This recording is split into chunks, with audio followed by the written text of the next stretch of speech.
आनंद कंद यशोदानंद वर्धन भगवान गोविंद की बांगमयी प्रतिमूर्ति भूता श्री श्रीमद् भागवत महापुराण भगवान श्री राघवेंद्र सरकार के श्री हनुमान जी महाराज के पावन चरणारविंदों में बैठ करके माँ भगवती माता सिंहवाहिनी जिनकी छत्र छाया में वामदेवेश्वर नाथ विराजित सभी देवी देवता संत महापुरुषों की कृपा पूर्वजों पितरों के शुभ आशीर्वाद से पुण्य के प्रभाव से इस तृतीय दिवस की पावन बेला में हमारे कथा आयोजक की भूमिका में परम सम्मानीय जिनका समाज के शिक्षा के उद्देश्य से अनेक बालकों को जिन्होंने शिक्षा प्रदान की हो, बड़े बड़े पदों में जो पहुंचे, उस गुरुत्व की भूमिका को निभाने वाले हमारे परम श्रद्धेय श्री मास्टर साहब श्री वीरेंद्र कुमार श्रीवास्तव जी, आदरणीय माता जी श्रीमती शशि प्रभा जी, भैया अरविंद, सपत्नीक, सपरिवार, बंधु बांधवों से ठोकर के बड़े सद्भाव से भागवतामृत का रसपान का अवसर बड़े ही सौभाग्य से प्राप्त हो रहा है। भागवत भगवान की कथा बिना हरि कृपा के प्राप्त नहीं होती है। जन्मांतरे भवेत पुण्यम तदा भागवतम लभेत। पुराणों में वर्णन आया है कि जन्म जन्मांतर के पुण्य एकीकृत होते हैं तब भागवत भगवान की कथा करने का अवसर मिलता है। आंगन में अपने परिश्रम से विषय नहीं है, ये तो कृपा का विषय है। जिस दिन बांके बिहारी रीझ जाए, प्रसन्न हो जाए, मान लीजिए कि उस दिन वो अवसर उन्होंने हमें प्रदान कर दिया। इन हाथों से, इन कानों को सुनने के लिए, सेवा के लिए, सत्कर्म के लिए, ये हमारे जीवन का अहो भाग्य है। कल हम सब लोग ज्ञान मार्ग की कथा सुन रहे थे। माता देवहूति ऐसी माँ है जो कहीं नहीं गई, अपने पुत्र से ही कथा सुन रही। वो माँ धन्य है जिसकी उदर में ऐसा सुपुत्र प्रकट हो जाए जो माँ को तारा दे। मैया ने कहा, पुत्र मुझे कहीं जाने की जरूरत नहीं है, मेरे घर भगवान आ गया है। मैं ज्ञान के द्वारा, भक्ति के द्वारा, सांख्य योग के द्वारा उस आत्म तत्व को जानना चाहती हूं कि आत्मा का वास्तविक स्वरूप क्या है। द्वितीय कन्या का उन्होंने स्मरण किया जिनके घर में ऐसी कन्याएं हो। अरे भाई, कर्दम ऋषि के यहाँ शंकर जी से कोई सरल देव नहीं है, याद रखिएगा। शंकर जी से सहज कोई स्वरूप नहीं है। भागवतकार में भागवत जी ने कई स्वरूप बताए। शंकर जी कैसे हैं? बोले, भवे श्रेष्ठवताम, भवे शीलवताम श्रेष्ठे दक्षो दुहित्रवत्सलः विद्वेष मकरोत्कस्मात् अनादृत्यात्म जाम सतीम कष्टम चराचर गुरुम निर्वैरम शांत विग्रहम। इतनी विशेषताएं भगवान शिव में है। एक तो शीलवान है, पहली विशेषता। दूसरी विशेषता जो है, संसार के गुरु हैं भगवान शंकर। और तीसरी विशेषता निर्वैरम, जिसका कोई बैरी नहीं है, अजात शत्रु है। जिनका किसी से कोई बैर नहीं है। भगवान शिव ही ऐसे देवादिदेव है जिनकी पूजा देव भी करें, दानव भी करें और मानव भी करें। शंकर जी की पूजा सभी करते हैं, राम जी भी करते हैं और रावण भी करता है। सबको अगर पूजता है कोई तो शिव है ऐसे, देवाधिदेव महादेव। और एक बात और विशेषता है, अगर सबसे ज्यादा किसी परिवार की पूजा होती है तो शंकर जी की पूजा होती है, राम जी की पूजा होती है, माता सीता जी की पूजा होती है, पर उनके पुत्रों के मंदिर बहुत कम दिखेंगे। कृष्ण जी की पूजा होती है पर पुत्रों के मंदिर बहुत कम दिखाई देंगे। पर शंकर जी पूजे जाएं तो माता जी पूजी जाएं। आगे बढ़िए, तो कार्तिकेय जी पूजे जाएं तो गणेश जी पूजे जाएं, फिर और बढ़िए आगे तो गणेश जी की पत्नी रिद्धि और सिद्धि पूजी जाएं, फिर और आगे बढ़िए तो शुभ और लाभ पूजे जाएं। सारा परिवार जिनका पूजित है वो देवाधिदेव महादेव हैं। और भगवान शिव जी से राजा परीक्षित जी ने प्रश्न किया कि शिव जी से झगड़ा क्यों हो गया महाराज, इस कथा को सुनाइए। कष्टम चराचर गुरम निर्वैरम शांत विग्रहम आत्मा रामम। बड़ी महंगी बात कही, शिव जी आत्मा राम है। आत्मा राम शब्द बड़ा ही महंगा, जिसको केवल अपनी आत्मा में जो रमण करे, संसार का कोई सुख उसे उन्हें प्रभावित ना करे। जहां बैठ जाए जो है नेत्र बंद करके बस केवल मन में चिंतन हो जाए, पुनि दिन राम राम दिन राती सादर जपहि अनंग अराती। जहां बैठ जाए तो भगवान का स्मरण हो, वो आत्मा राम है। और जीव को आत्मा में आनंद मिलने लग जाए, अपने अंदर ही उस आनंद को खोजिए, बाहर खोजने की जरूरत नहीं है। सब घट मेरो मेरा साइया, खाली घट नहीं कोई। शरीर को विदेह कर दीजिए कुछ क्षण के लिए। वो भगवान शिव से झगड़ा दक्ष का कैसे हुआ? सुखदेव भगवान ने कहा कि महाराज ये पद और मद का झगड़ा हो गया। ये पद भी बड़ी समस्या का विषय है। जब जब लोगों को पद मिला तो मद जागृत हो जाता है। ब्रह्मा जी ने सारी सभा को बैठा करके अपने पुत्र दक्ष को एक पद दे दिया, सारे प्रजापतियों का स्वामी बना दिया। और जब स्वामी बना दिया तो शरीर में अहंकार जागृत हो गया। सभा लगी हुई थी, सभी बैठे हुए थे और पुरा विश्व सृजाम सत्रे समेता परमर्षयः तथा मरगणा सर्वे सानुगा मुनयोगनयः। देखा कि सारी समाज लगी हुई थी तो सब बैठे थे, विराजमान थे। ब्रह्मा जी भी बैठे थे। वहां से दक्ष महाराज आए, सभी खड़े हो गए, ब्रह्मा जी खड़े नहीं हुए। और जब ब्रह्मा जी खड़े नहीं हुए तो शंकर जी भी खड़े नहीं हुए। बोले शंकर जी क्यों नहीं खड़े हुए? बोले शंकर जी आत्मा राम है, वो नेत्र बंद करके भगवत ध्यान में चले गए। उन्हें पता नहीं कि कौन माला पहनाया है और किसको माला पहनाना है। कभी कभी विदेह की स्थिति हो जाए। पर वो ब्रह्मा जी को देख करके नाराज तो नहीं हुआ, पर शंकर जी को देख करके कहने लगा, प्रांग निषण्णम मृदम दृष्ट्वा नामृष्य तदनाद्रतः वाच वामं चक्षुर्भ्याम अभिवीक्ष दहन्निवा। श्रूयतां ब्रह्मरसयो में सहदेवाः सहाग्नयः साधूनां ब्रुवतो वृत्तं न ज्ञानान्य चमत्सरात्। शरीर में आग लग गई। खड़े होकर के एक ही शब्द कहने लगा, अरे श्रूयताम श्रूयताम श्रूयताम, माने सुनिए सुनिए। लोगों ने कहा क्या सुना रहा है भाई? बड़ी अच्छी बात है। हमारे यहाँ एक परंपरा है, जैसे कोई सभा लगती है तो सभा में एक सभापति होता है। कोई सभा बनाई जाए, सभा में एक सभापति होता है और उसमें सभापति का भाषण बाद में होता है। और यहाँ सभापति पहले बोल पड़े, श्रूयताम ब्रह्मर्षयो में सहदेवा साग्नया साधूनाम ब्रुवतो वृत्रम। मेरी बात सुनो। लोगों ने कहा ये क्या सुनाने लगा? तो कहने लगा, हमारे बीच में ऐसा कोई पुरुष आ गया है जिसका नाम तो बड़ा अच्छा है पर काम बिल्कुल अच्छा नहीं है। कहीं महाराज कोई ऐसी बात नहीं हुई। दक्ष महाराज ने तो यहाँ तक भगवान को कह दिया कि आज के बाद किसी शुभ कर्म में शिव जी बुलाए ही नहीं जाएंगे। मैं शापित करता हूँ भगवान शंकर को। पर धन्य है भोलेनाथ, लौट करके कैलाश पधारे पर माता सती से ये बात नहीं बताया। बस यही तो बात है। बस कहीं कोई अपमान का जहर मिले तो घर में बहुत मत बताइए, उसको बीच में छोड़ दीजिए। बस यही तो समस्या है। जीवन में शिवत्व को जागृत करना है तो सम्मान अमृत है, अपमान जहर है। ये आपको पग पग में मिलेगा। कहीं कोई फूल माला पहनाने वाले मिलेंगे, कहीं कोई गाली बकने वाले मिलेंगे, कहीं कुछ कहने वाले मिलेंगे। इसलिए कभी भी इनमें चिंतन मत करिए। भगवान शिव आदेश करते हैं, उपदेश करते हैं कि सम्मान अमृत है और अपमान जहर है। पर दोनों में अंतर देखिए, जिन्होंने अमृत पिया वो केवल देव रह गए और जिन्होंने जहर पिया वो सीधा महादेव हो गए।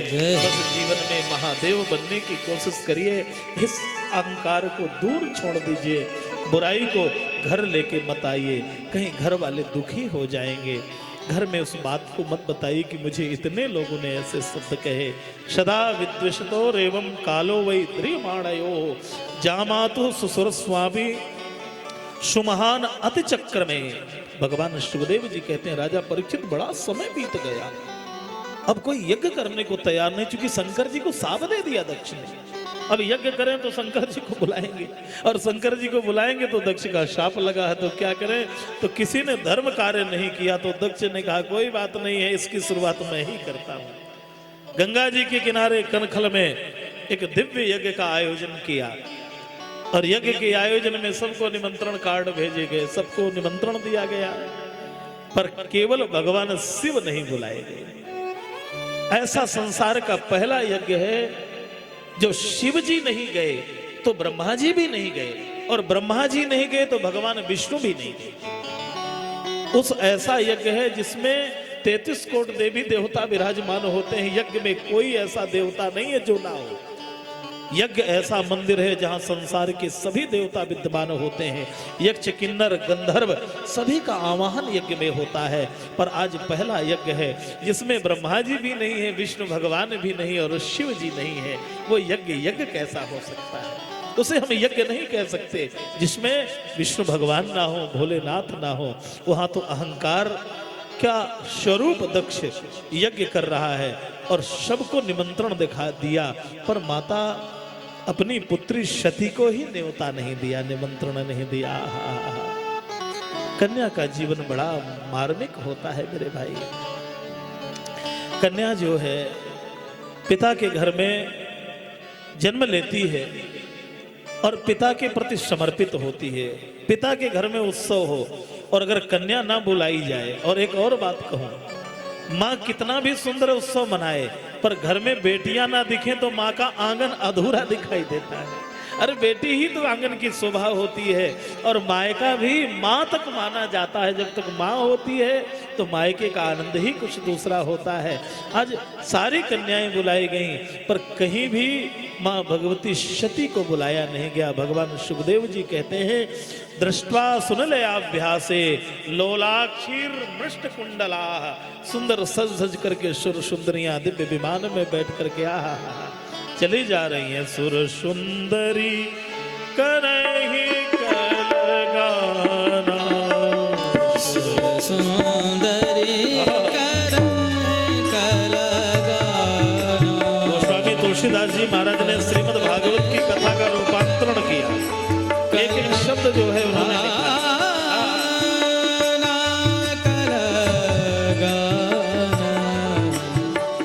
सुर सुंदरी करहि कलगाना, सुर सुंदरी करहि कलगाना। सती विलोके व्योम विमान, सती विलोके व्योम विमान।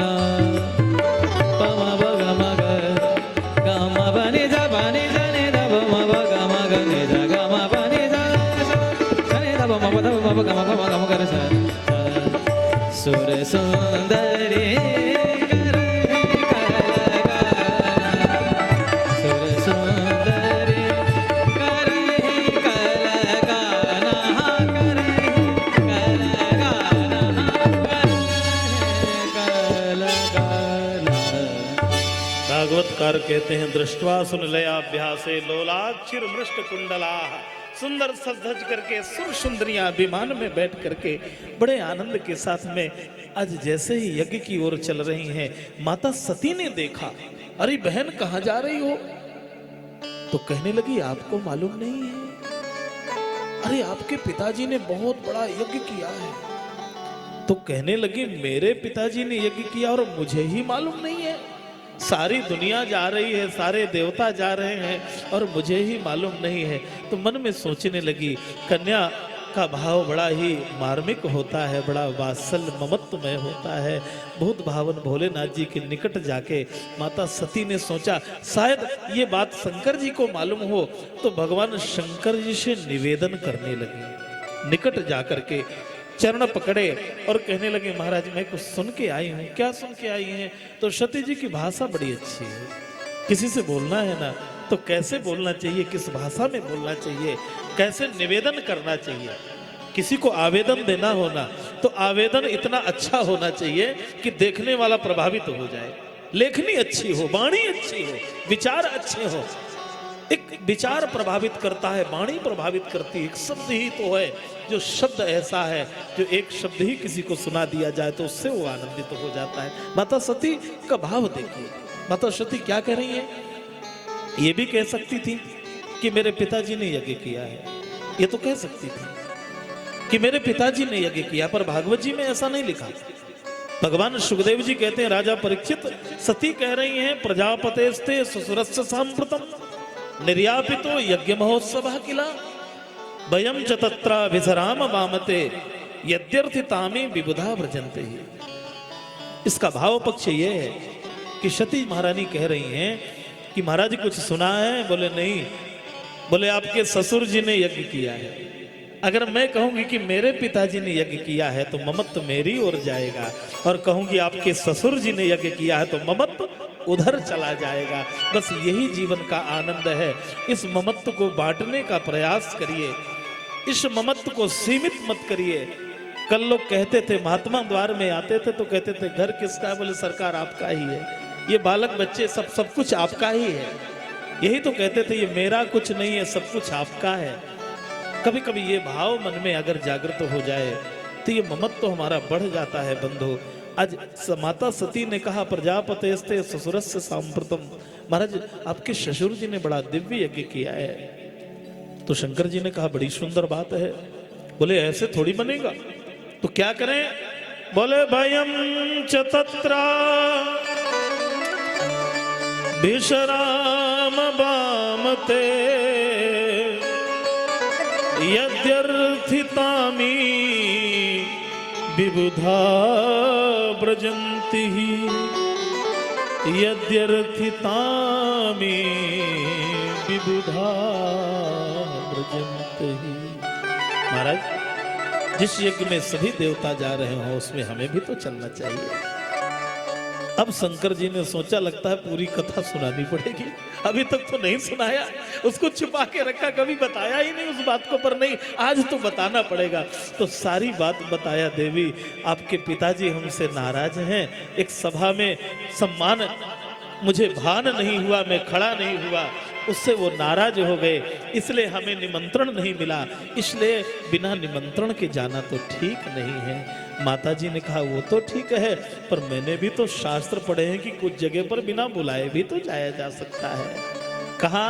बोले भर्तुर गुरोर देह कृतस्य केतनम। इन जगहों से अगर संदेशा ना मिले, निमंत्रण ना मिले, कोई बात नहीं। गुरु के यहाँ कोई कार्य हो रहा है, आप सादर आमंत्रित हैं। गुरु कोई कार्य कर रहे हैं, आप जाइए। पिता के यहाँ कोई कार्य हो रहा है, अगर किसी कारण से निमंत्रण नहीं पहुंचा, आप जाइए। मित्र के यहाँ कोई अच्छा कार्य हो रहा है तो आप जरूर जाइए। समझ रहे हैं ना? इन जगहों पर कोई बात नहीं है। पत्नी नारी जो है अपने घर जाने के लिए कोई बात नहीं, मायके में है, कुछ दिन के बाद जाना पड़े तो चली जाए, उसको क्या कौन निमंत्रण देगा। इसलिए 4 जगहें बिना बुलाए जाना चाहिए। कुछ जगहों पर बुलाने पर भी नहीं जाना चाहिए। कोई बुरी जगह है, कितना भी आमंत्रण आए पर वहां मत जाइए। पर दूसरी बात यह है, गोस्वामी तुलसीदास जी महाराज ने एक भाव दिया है। बोले आवत ही हर से नहीं, नैनन नहीं सने, तुलसी वहाँ न जाइए, चाहे कंचन बरसे मेघ। चाहे जितना भी कोई बुलाए, अगर नेत्रों में प्रेम नहीं है, आत्मा में सद्भाव नहीं है, आपके आने से उसे प्रसन्नता नहीं है, तो उस जगह पर मत जाइए, कितना भी लोग बुलाए। और अगर प्रेम है तो बिना बुलाए वहां जाइए, आपको वहां आनंद मिलेगा। मैया को समझाया, पर माता श्रद्धा है, श्रद्धा विश्वास की बात को स्वीकार नहीं किया, और जब जब विश्वास की बात श्रद्धा नहीं मानती तो फिर वापस लौट के आने वाली नहीं है। मैया ने कहा महाराज मैं तो जाऊंगी, क्योंकि कन्या का प्रेम मायके से बड़ा होता है। हमारे पूज्य गुरुदेव कहा करते थे कि 90 साल की बूढ़ी माता हो जाए फिर भी उसका मायके का प्रेम खत्म नहीं होता है, इतना मायके से प्रेम होता है, वो सब छोड़ करके मायके के लिए तैयार होती है। आज सती महारानी भी तैयार हो गई। भगवान शिव ने जो है कुछ गणों को साथ में भेजा और भेज करके कहा जाओ नंदीश्वर महाराज में विराजमान होकर के माता सती चली और जाकर के दक्ष महाराज के नगर की ओर जैसे पहुंची तो वेद मंत्र कानों में सुनाई दे रहे हैं, स्वाहा स्वाहा स्वाहा स्वाहा। सुंदर विधि और विधान के द्वारा आब्रह्म घोषोर्जित यज्ञ वैससम सब कुछ देखा, और जैसे ही यज्ञ मंडप में प्रवेश किया तो सब तो दिखाई दे रहे हैं, सारे देवता बैठे हैं, पर कतहु न दीक शंभु कर कतहु ना देख शंभु कर भागा। कहीं शंकर जी ना दिखे, कहीं शिव जी ना दिखे। पिता ने देखा तो मुंह मोड़ लिया, इधर को कर लिया, और जैसे मुंह मोड़ लिया मन में सोचने लगी, अरे पिता तू मेरा पिता है और आज मुझे देख करके ही मुंह मोड़ करके खड़ा हो गया। कन्या को कष्ट तब होता है जब माता पिता उससे दूर खड़े हो जाएं। माता पिता अगर कन्या के साथ खड़े हैं, वो कन्या कभी अपने आप को निर्बल नहीं समझती है। मेरे भाई आज पिता ही पुत्री से मिलने के लिए तैयार नहीं है। आज देखा कि सारे बहनें भागती हुई चली आ रही हैं, पर भागवतकार ने बड़ी अच्छी बात कही, ऋतिर सुसर्वई जननी च सादरा। बहनें जो है मुस्कुराते हुई चली आ रही हैं। एक कह रही है बिना बुलाए आ गई, एक कह रही है बिना निमंत्रण के आ गई, एक कह रही है वो नहीं आए। अनेक प्रकार की भाषा का परिवर्तन हो रहा है। सती महारानी सुन रही हैं, सारे लोग व्यंग की वाणी को उच्चारण कर रहे हैं, पर वहां भी एक कोई ऐसी है जिसका नाम माता है। माता दौड़ी और दौड़ करके सारे समाज में सती मैया को हृदय से लगा लिया। पुत्री तू नहीं आई थी तो मेरा सारा यज्ञ अधूरा था, तू आ गई तो मेरी यह सारी कार्यशाला पूर्ण हो गई, सारा यज्ञ पूर्ण हो गया। बंधु यही जीवन का संदेश है। सब बदल सकते हैं पर माँ का मातृत्व नहीं बदलता है। दुनिया बदल जाए, यज्ञ है, आप ही हवि हैं, आप ही मंत्र हैं, आप ही विधि हैं, आप ही विधान है। और महाराज जैसे शरीर में सिर ही ना हो जाए, कबंध हो जाए, तो उससे शरीर सुशोभित नहीं होता है। तो जिस यज्ञ में भगवान शिव ना हो तो उस यज्ञ का कोई महत्व नहीं होता है।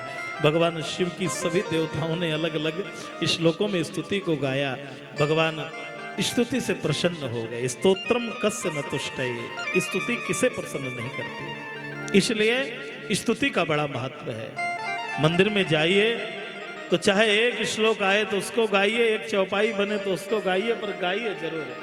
इसलिए बड़ा ही स्वरूप है, बड़ा ही दिव्य स्वरूपों में भगवान शिव की स्तुति गाई। भगवान शंकर प्रसन्न हुए और प्रसन्न होने के उपरांत यज्ञ को पूर्णाहुति की गई। यज्ञ अधूरा नहीं छोड़ा जाता है।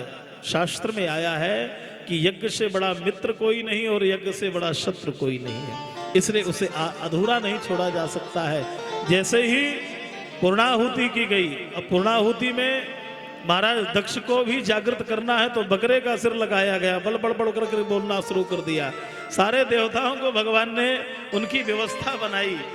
महाराज जी कहने लगे दांत से क्या हो, बोले पिष्ट भोजन करो जो पिसा हुआ है, सत्तू खा लो, पंजीरी खा लो।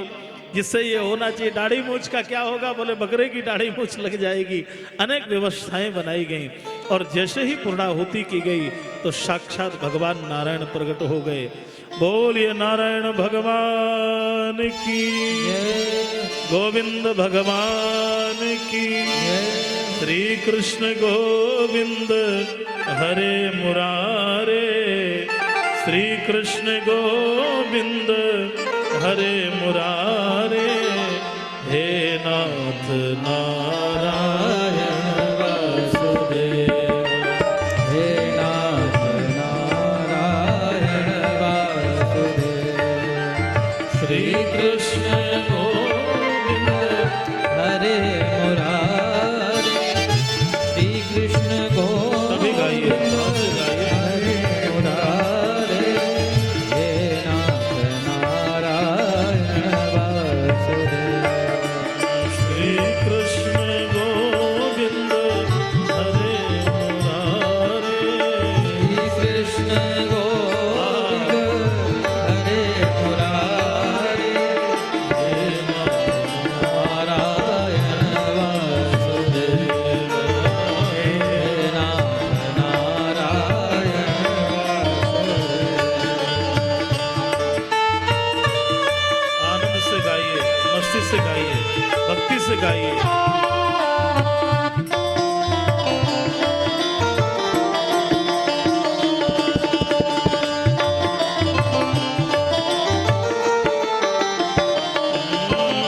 देहांत काले तुम सामने हो, देहांत काले तुम सामने हो।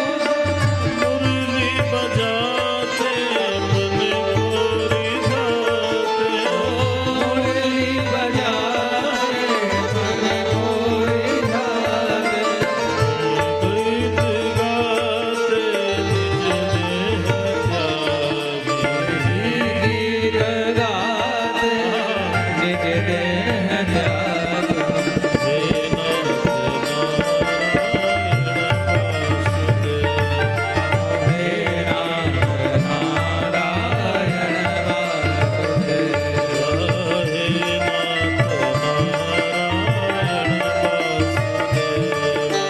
हे नाथ नारायण वासुदेव। गोविंद मेरी यह प्रार्थना है, गोविंद मेरी यह प्रार्थना है। भूलूं कभी मेरा नाम तुम्हारा। भूलूं कभी मेरा नाम तुम्हारा। भूलूं कभी मेरा नाम तुम्हारा। भूलूं कभी मेरा नाम तुम्हारा। निष्काम होके दिन रात गाऊं। निष्काम हो बलिहारी। हरे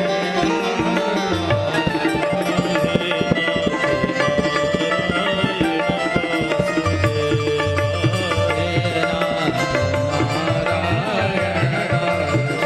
वासुदेव।